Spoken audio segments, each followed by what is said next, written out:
In a wide-ranging and exclusive interview, our correspondent Wyatt sat down with fitness icon Jillian Michaels to discuss her involvement in the Make America Healthy Again movement, a growing initiative aimed at placing public health and wellness at the forefront of American policy discussions.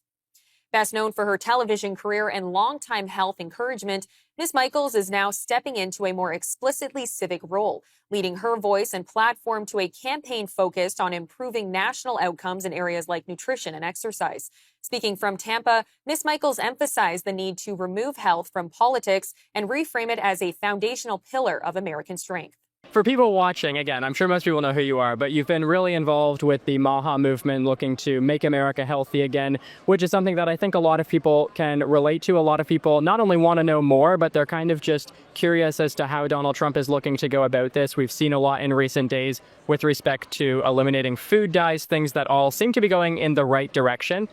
Because, we've been talking about this throughout, it obviously will take quite a long time in some cases to make some of these big changes that people are looking to make. So what can people maybe do in the short term to improve their overall health?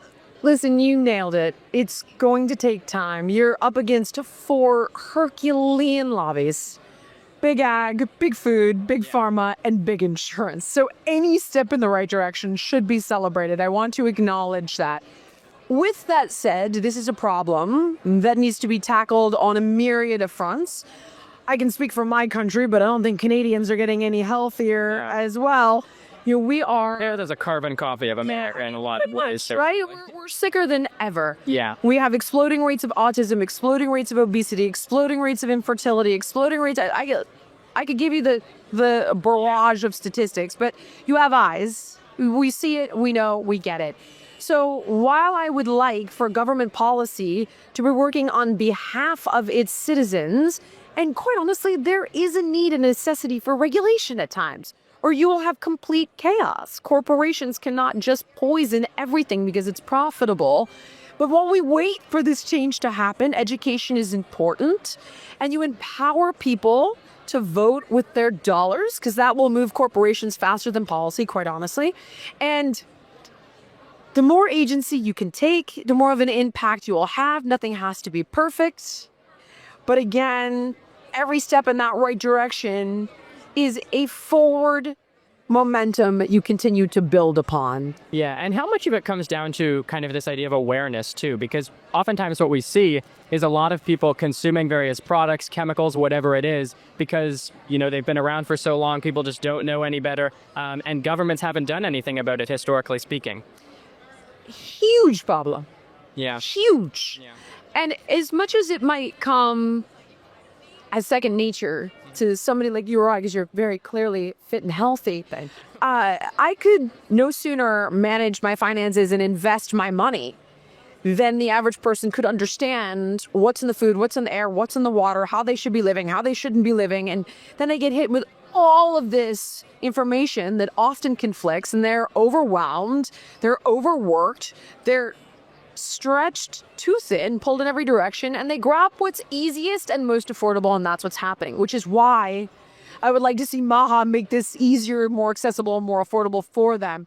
But the more we educate them on simple things, like, hey, you know what, this month, just make your goal to get a water purifier in the house, in the kitchen.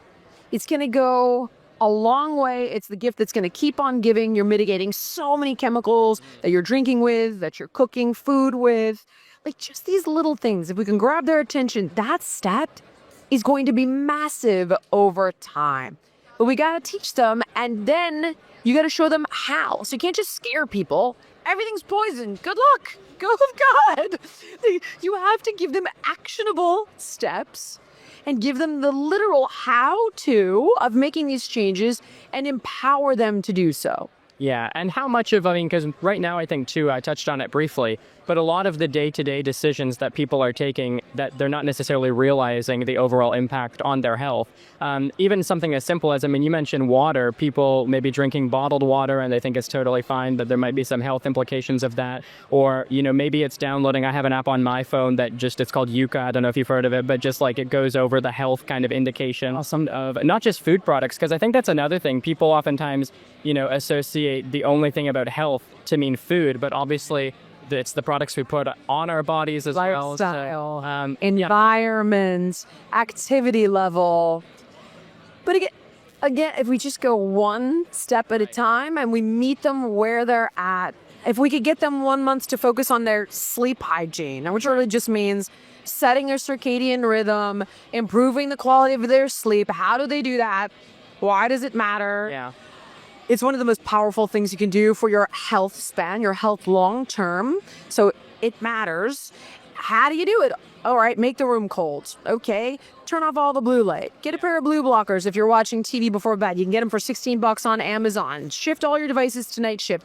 Make that month the month you work on sleep hygiene. And once you change these habits, they stay changed. That's kind of the good news. So if we can give people these bite-sized steps, inform them, give them a game plan.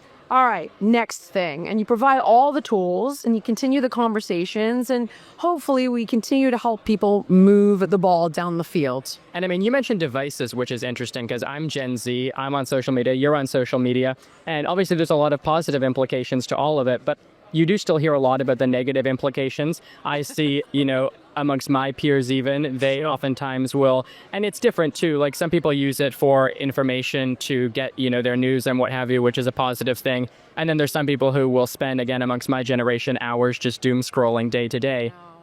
And a lot of it too, I think, is before bed sometimes. People don't even realize it, which obviously that can have negative impacts on people's sleep as well.